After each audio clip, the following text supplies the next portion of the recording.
السلام علیکم ورحمۃ اللہ وبرکاتہ۔ اعوذ باللہ السمیع العلیم من الشیطان الرجیم من ہمزہ ونفخہ ونفثہ۔ بسم اللہ الرحمن الرحیم۔ اما السفینۃ فکانت لمساکین یعملون فی البحر فاردت ان اعیبها وکان وراءهم ملک یأخذ کل سفینۃ غصبا۔ وأما الغلام فكان أبواه مؤمنين فخشينا أن يرهقهما طغيانا وكفرا فأردنا أن يبدلهما ربهما خيرا منه زكاة وأقرب رحما۔ محترم سامعین کرام، سورۃ الکہف سورہ نمبر 18 اور اسی سورت سے آیت نمبر 79، 80، 81 یعنی 70 پر 9، 80، 80 پر 1، یہ تین آیات آپ کے سامنے تلاوت کی گئی۔ سامعین کرام، پچھلے دروس کو اپنے ذہن میں لائیے۔ اس سے پہلے جو دروس ہم نے آپ کی خدمت میں پیش کیے تھے اس میں ہم نے یہ بتلایا تھا کہ سیدنا موسیٰ اور خضر جب اس بات پر ایگری ہو گئے کہ ٹھیک ہے آپ ہمارے ساتھ رہیے، جو علم اللہ نے مجھ کو دیا ہے ہم اس کو سکھائیں گے، لیکن اے موسیٰ ہمارے اور آپ کے ساتھ چلتے ہوئے اور ساتھ رہتے ہوئے اگر کچھ ایسا واقعہ پیش ہو جو آپ کو لگے کہ یہ صحیح نہیں ہے تو اس وقت تک آپ کو اس کے اوپر ٹوکنا نہیں ہے، روکنا نہیں ہے جب تک کہ اس کی وضاحت میں آپ کو کر نہ دوں۔ ایسا کیوں کہا تھا؟ کیونکہ سیدنا موسیٰ علیہ الصلوۃ والسلام اور خضر جب اب سفر شروع کر رہے تھے اور چلنے والے تھے تو اس کے بعد سے کچھ ایسے واقعات پیش ہونے والے تھے جس کی اصل حقیقت سیدنا خضر کے اوپر اللہ تبارک و تعالیٰ نے تو واضح کر دیا تھا، لیکن ان چیزوں کی اصل حقیقت اور ان چیزوں کی اصل وجہیں اللہ تبارک و تعالیٰ نے سیدنا موسیٰ علیہ الصلوۃ والسلام کے اوپر واضح نہیں کیا۔ جب چلے تو آپ کو پتا ہوگا کہ سب سے پہلے کشتی پر چڑھے، کشتی والوں نے کرایہ نہیں لیا، لیکن اس کے باوجود سیدنا موسیٰ علیہ الصلوۃ والسلام کے سامنے سیدنا خضر نے اس کشتی کو عیبدار بنا دیا، جس پر موسیٰ علیہ الصلوۃ والسلام نے ٹوک دیا۔ آگے بڑھے تو ایک چھوٹا بچہ جو بالکل معصوم ہے، اس بچے کو سیدنا موسیٰ علیہ الصلوۃ والسلام کے سامنے سیدنا خضر نے قتل کیا اور سیدنا موسیٰ علیہ الصلوۃ والسلام اس کے اوپر اعتراض کر بیٹھے۔ آگے بڑھے تو بستی والوں نے کھانا پینا کھلایا نہیں، ضیافت نہیں کیا، لیکن اس کے باوجود اس بستی کی گرتی ہوئی ایک دیوار کو سیدنا خضر نے سیدھا کر دیا، جس کے اوپر سیدنا موسیٰ علیہ الصلوۃ والسلام نے ٹوک دیا۔ تو اب آگے یہاں سے ان باتوں کی وضاحت ہو رہی ہے جن باتوں اور جن کاموں کو سمجھنے میں سیدنا موسیٰ علیہ الصلوۃ والسلام کو دشواری ہوئی اور اعتراض کر دیا۔ کیوں اعتراض کیا؟ کیونکہ ان چیزوں کی اصل حقیقت اور اس کے پیچھے جو اصل وجہ ہے وہ سیدنا موسیٰ علیہ الصلوۃ والسلام کو معلوم نہیں، لیکن ان چیزوں کی اصل حقیقت اور وضاحت اللہ تبارک و تعالیٰ نے سیدنا خضر کے اوپر کر دیا تھا۔ لہذا سیدنا خضر نے سیدنا موسیٰ علیہ الصلوۃ والسلام کو ان باتوں کی وضاحت کرتے ہوئے سمجھایا کہ اما السفینہ، اب دیکھو جو سب سے پہلے کشتی کا جو معاملہ تھا، جو ہم لوگ کشتی پر سوار ہوئے تھے اور کشتی والے نے کرایہ نہیں لیا تھا، اس کے باوجود ہم نے اس کی کشتی کو جو عیبدار بنایا، اس کے ایک لکڑی کے تختے کو جو میں نے اکھاڑ دیا، اس کے پیچھے بہت بڑی وجہ ہے۔ وجہ یہ ہے کہ فکانت لمساکین یعملون فی البحر، وہ جو کشتی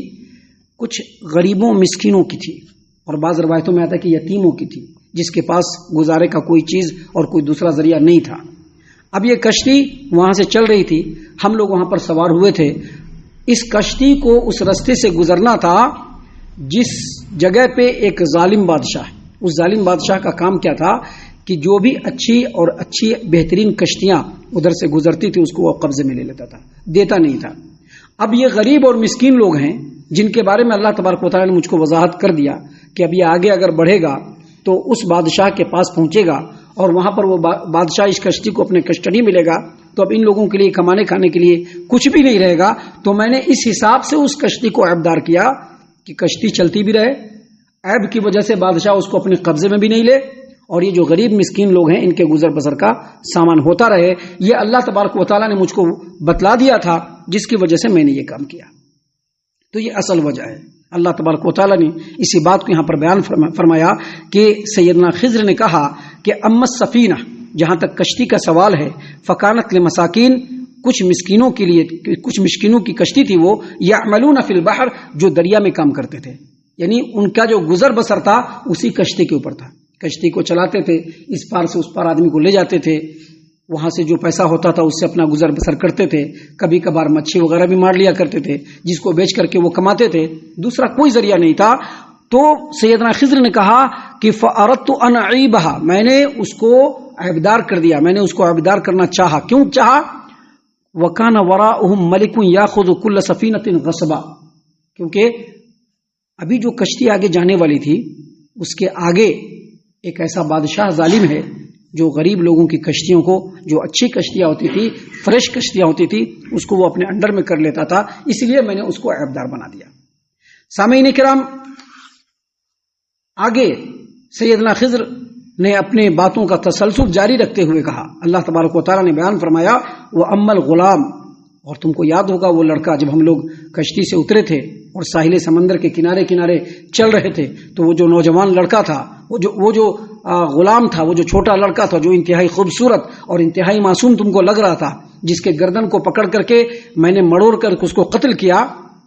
اس کے بارے میں بتاتا ہوں۔ اس کے بارے میں اللہ کے رسول صلی اللہ علیہ وسلم کی حدیث ہے، صحیح مسلم کتاب القدر حدیث نمبر 2661، اور سنن ابی داؤد کتاب الادب حدیث نمبر 4705 4706۔ عبداللہ ابن عباس رضی اللہ عنہما نے ابی بن کعب رضی اللہ عنہ کی روایت کو بیان کیا کہ نبی کریم صلی اللہ علیہ وسلم نے فرمایا کہ وہ لڑکا جس کو خضر نے قتل کیا، وہ لڑکا جس کو سیدنا خضر نے قتل کیا، وہ لڑکا اپنی فطرت کے اعتبار سے کافر تھا۔ فطرت کے اعتبار سے کافر تھا کا مطلب جب اس کی پیدائش ہوئی تو اس کے اندر کفر ودیعت کر دیا گیا تھا۔ یاد رکھیے، سب سے پہلے تو یہ بات یاد رکھیے کہ ہر بچہ اللہ تبارک و تعالیٰ کی طرف سے اسلام کی فطرت پر ہی پیدا ہوتا ہے، لیکن اس کے اندر اللہ تبارک و تعالیٰ ہر دو چیز کو ڈالتا ہے، کیونکہ یہ جو دنیا ہے، یہ دنیا، اس دنیا میں اللہ تبارک و تعالیٰ نے ہم لوگوں کو پیدا کیا ہے، ضرور ہم لوگوں کو اللہ تبارک و تعالیٰ نے عمر مقرر دیا ہے، ضرور اس روئے زمین پر ہم لوگوں کے لیے کیا کیا ہے سب کو اللہ نے مقدر ضرور کیا ہے، لیکن ساتھ ہی ساتھ اس روئے زمین پر اللہ تبارک و تعالیٰ نے ہم لوگوں کو با اختیار بنایا ہے، با اختیار۔ ابھی اگزامپل کے طور پر لیجئے کہ اللہ تبارک و تعالیٰ نے ہر انسان کو پیدا کیا ہے، ہر انسان کے اندر سوچ سمجھ ہے، ہر انسان اپنا اچھا برا سمجھتا ہے، ہر انسان اس کو اپنی زندگی میں کیسے اپنے آپ کو سیکیور کرتے ہوئے آگے بڑھنا ہے، اس تمام چیزوں کا علم ہے۔ تو کیا اس کو یہ علم نہیں ہے کہ کیا کون سا رستہ صحیح ہے کون سا رستہ غلط ہے؟ لیکن چونکہ انسان اپنی فطرت کو سامنے لے آتا ہے، جو اس کی فطرت ہوتی ہے اس طرف آگے بڑھتا ہے۔ اگر اس کی فطرت کے اندر سلامتی ہوتی ہے تو وہی چل کر کے آگے بہترین انسان بنتا ہے، جو اپنے لیے بھی، اپنے اہل و عیال کے لیے بھی اور دنیا والوں کے لیے بھی فائدہ مند ہوتا ہے۔ لیکن وہی انسان جب اپنی غلط فطرت کو سامنے لاتا ہے جو اس کے اندر موجود ہوتا ہے، تو اس چیز کو جب وہ سامنے لاتا ہے تو وہ اپنے لیے بھی خراب، اپنے اہل و عیال کے لیے بھی خراب اور دنیا والوں کے لیے بھی خراب ہوتا ہے۔ تو یہ جو بچہ تھا اس کے اندر فطری طور پر کفر ودیعت کر دیا گیا تھا، جو آگے چل کر کے وہ اس کو سامنے لاتا، اور اس کے جو ماں باپ تھے وہ بڑے ہی نیک، بڑے ہی اچھے، بڑے ہی صالح، بڑے ہی عبادت گزار۔ آج کے ڈیٹ میں بھی آپ دیکھ لیجئے،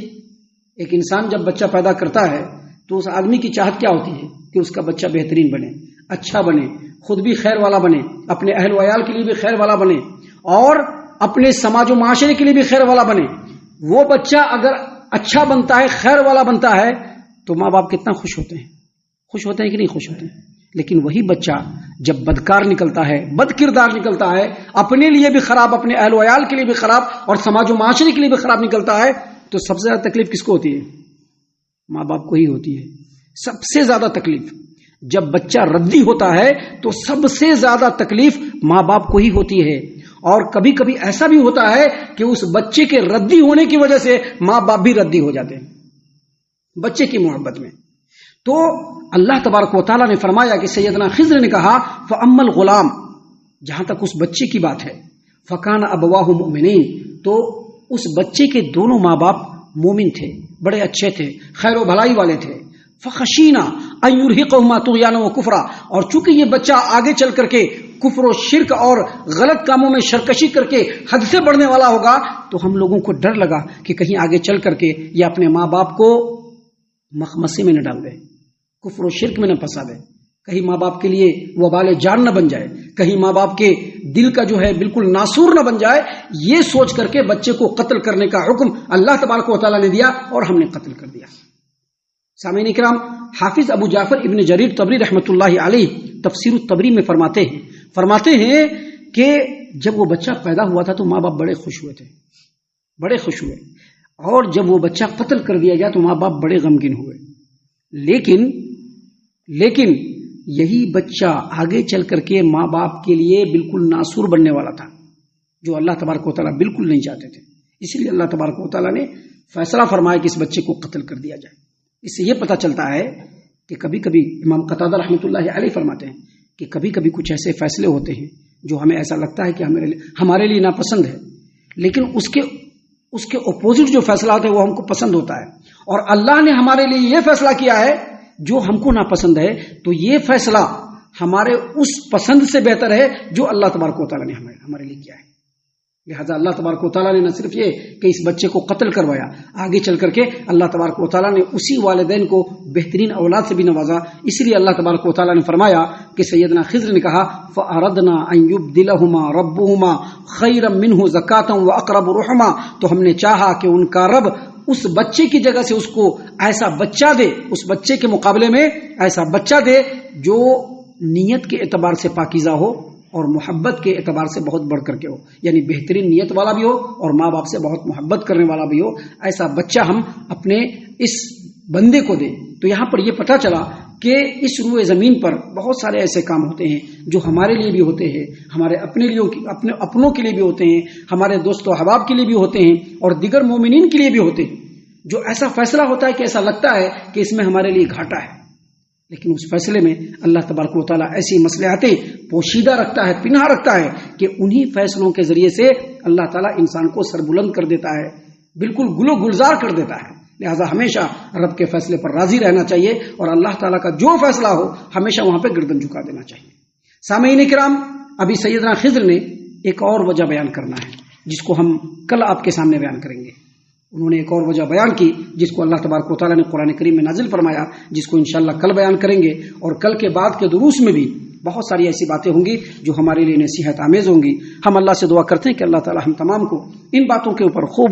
غور و فکر اور تدبر کرنے کے ساتھ ساتھ اللہ اور اس کے رسول صلی اللہ علیہ وسلم کی اطاعت و فرما برداری کرنے کی توفیق عنایت فرمائے، آمین۔ اللہ تعالی ہم تمام کو صحیح معنوں میں پکا سچا مومن مسلمان بنائے، اللہ اور اس کے رسول صلی اللہ علیہ وسلم کی اطاعت و فرما برداری کرنے والا بنائے، صحابہ کرام رضی اللہ عنہم کے طریقے پر چلنے والا بنائے، جنت الفردوس میں جگہ عطا فرمائے۔ اے اللہ ہم تمام کو جہنم سے پناہ دے، اے رب العالمین ہم تمام کو جہنم سے پناہ دے، اے مالک الملک ہم تمام کو جہنم سے پناہ دے، آمین یا رب العالمین۔ وما علینا الا البلاغ المبین۔